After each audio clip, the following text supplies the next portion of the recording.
न्यायालयाच्या निर्णयानुसार सिद्ध झालेलं आहे.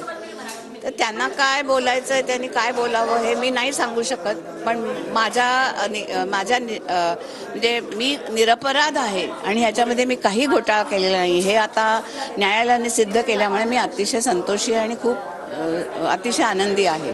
न्यायव्यवस्था ही कोणाची तरी रखेल झालेली आहे असं मी म्हणत नाही. अण्णाभाऊ साठेने सांगून ठेवलं आहे. आणि न्यायव्यवस्था ही दबावाखाली आहे. ज्या देशाचे सरन्यायाधीश यांच्या घरी देशाचे प्रधानमंत्री गणपतीला मोदक खायला जातात, त्या देशात आमच्यासारख्या लोकांनी न्यायाची काय अपेक्षा करायची? अरे सगळ्यात मोठं डेफॉर्मेशन हे भारतीय जनता पक्षाच्या विरोधात मी करायला पाहिजे. डर्टी डझन तुम्हीच लिंक करा ना. मग मी पण उद्या कोर्टात जाऊ का की डर्टी डझनला आत्ता तुम्ही शेक हँड करताय डर्टी डझनला. मग डर्टी डझन ईडी मध्ये करप्ट आहेत का नाही आहेत, भ्रष्टाचार झाला का नाही झाला.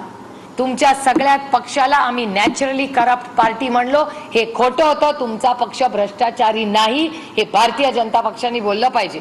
आणि म्हणून मला असं वाटतं की आम्ही पण आता त्यांच्या भारतीय जनता पक्षावर केस केली पाहिजे की नॅचरली करप्ट पार्टी तुम्ही आम्हाला म्हणला, सातत्याने आमच्या नेत्यांवर आरोप केले, याचं उत्तर द्या, नाही तर आम्ही डिफॉर्मेशन करू.